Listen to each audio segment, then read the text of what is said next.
Good YouTube.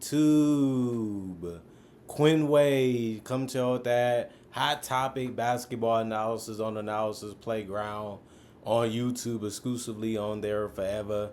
And we're going to talk about how Kawhi Leonard will make a return back to Toronto, a team that he formerly played and won a championship in one season. And some people say that was one of the greatest runs ever. Some people say he should have never left in the first place because they had so much talent that they have a good chance of being able to win it again, especially since Kevin Durant was out for the rest of the season. And so was Klay Thompson, meaning that they didn't have to play Golden State in the finals. They probably would have played a team like the Lakers. But other than that, we're going to talk about how this deal makes sense for both teams and what the teams are giving up to get this deal closed.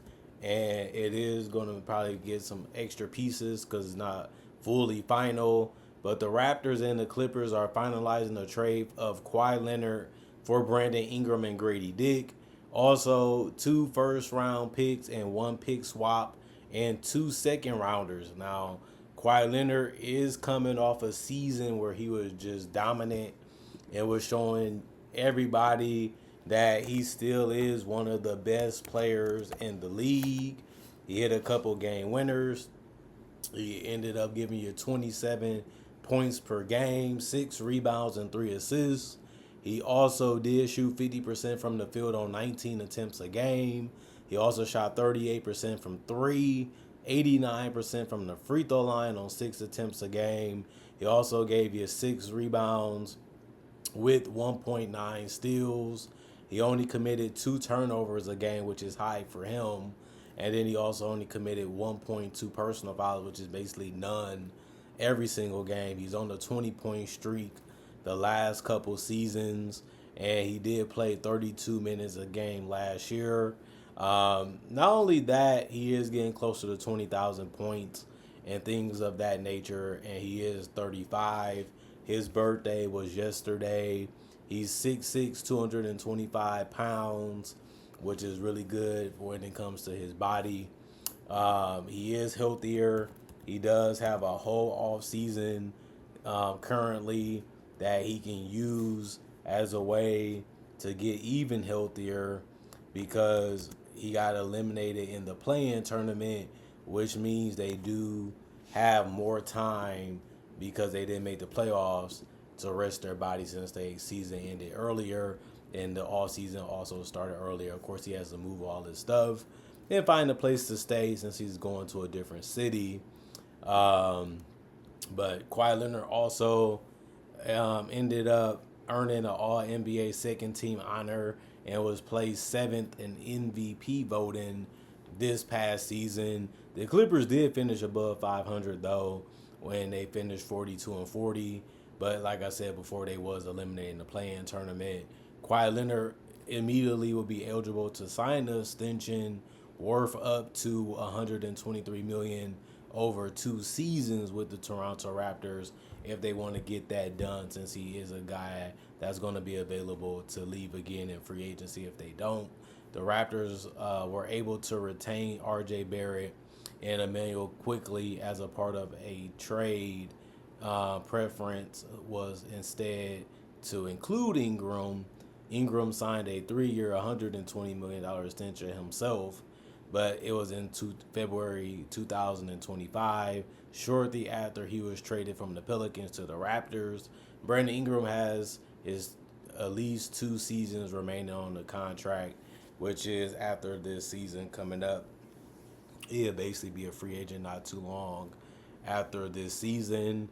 After letting Paul George leave in free agency in 2025, the Clippers have now reset their roster by trading James Harden, Zubac, and now Kawhi Leonard. So once I seen James Harden leave, I knew that it would be tough for the Clippers to compete at NBA championship level. They tried to go all in with Russ, Harden, Kawhi, Paul George, and Zubac. That was probably their best starting lineup besides the one when they got to the bubble and was up and ended up blowing the lead to Denver and that made them get put out of the playoffs while the Lakers went on to win the championship.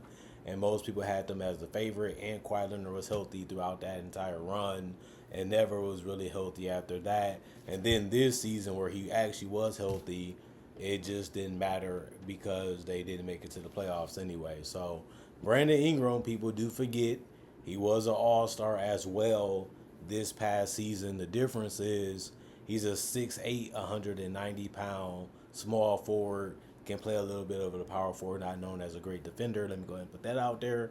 He is 28, so he is younger. His birthday is coming up in a couple of months, so he will be 29 going into the season. Not only that, he did play 77 games. That's really good. He also averaged 47% from the field on 16 attempts, 38% from three on 4.6 attempts per game from three. He also was an 80% free throw shooter almost for his entire career, especially the last couple of seasons. And he attempted 4.6 free throws. He has attempted more than that in different seasons. I think he can get back to that depending on how many touches and how much you want him to have the ball in his hands. And I also say that because he is a guy that could be a playmaking forward, a point forward sometimes. Some seasons he averaged 5 assists. Some he averaged 3. He had a couple where he averaged 4.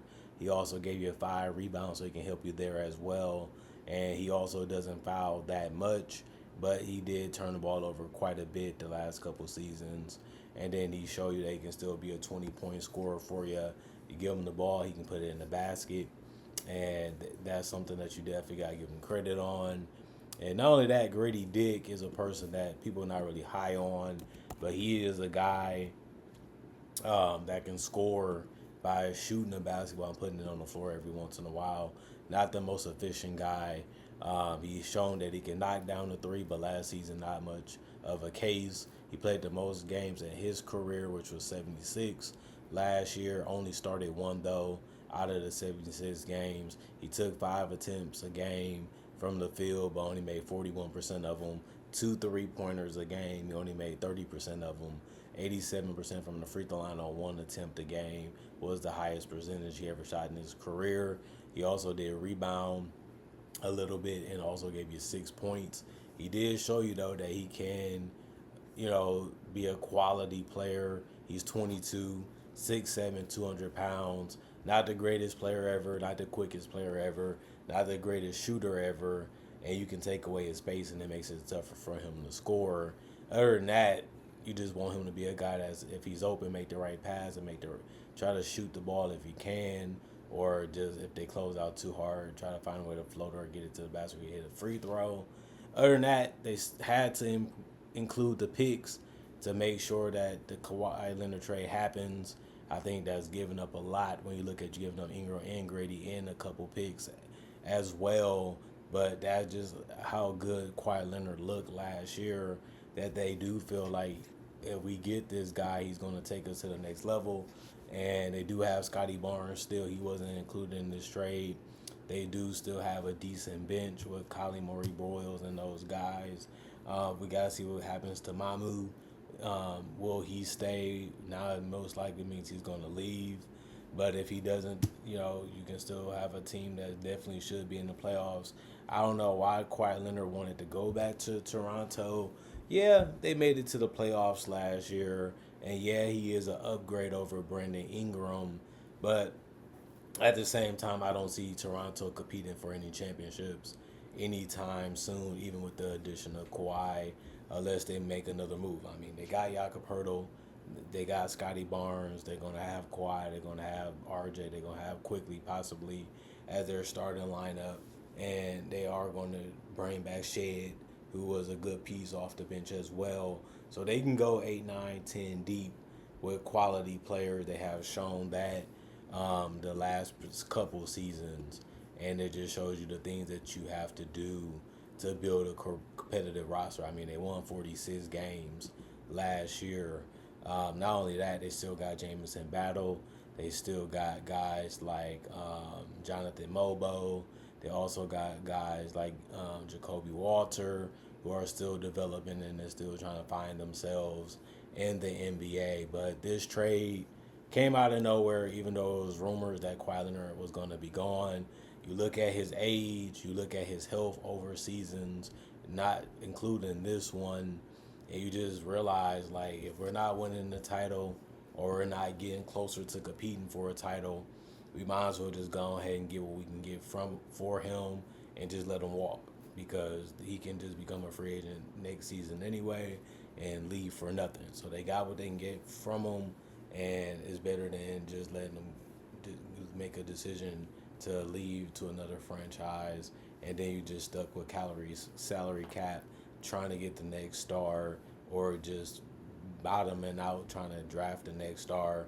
But with the new lottery rules, it make it harder to be a bad team and still get a good pick that you really like. But when you look at the fact that they got Ben Mathurin, they got Darius Garland, they got the guards and the wings that they have, they can definitely fill the position of Kawhi Leonard being gone. I don't think the team is going to do it in the first season, but the Clippers have a lot of depth. They have a lot of young players already. It showed you that they was making moves to enhance their roster at the same time. You know, it is a couple guys that they did choose to move on from, like Nicholas Batum and Bogdanovich, and possibly even more. It's going to be interesting to see what they do with the rest of this roster when it comes to trying to fill out what works and what doesn't work. Because a lot of these guys do the same thing and similar things, and some of these guys are going to be free agents. Not only that, Keaton Wagler is a good piece. He's 6'5", and he can score. He can shoot a little bit. He's only 19 years old. So the sky is the limit for him, is all you're going to be feeling. And then Darius Garland is only 26. So he's young. We don't know if they're going to keep him long term or what they're going to do with him. I heard rumors that they're trying to move off of him too. I don't know how true that is, but I wouldn't be surprised, because he is a young point guard that's proven that he can be an all-star caliber player, but he hasn't really been healthy. And even if he does get healthy, can he stay on the court? Because he is a smaller guard. He is a good ball handler. He's a solid passer and a guy that can shoot off the dribble or off the catch.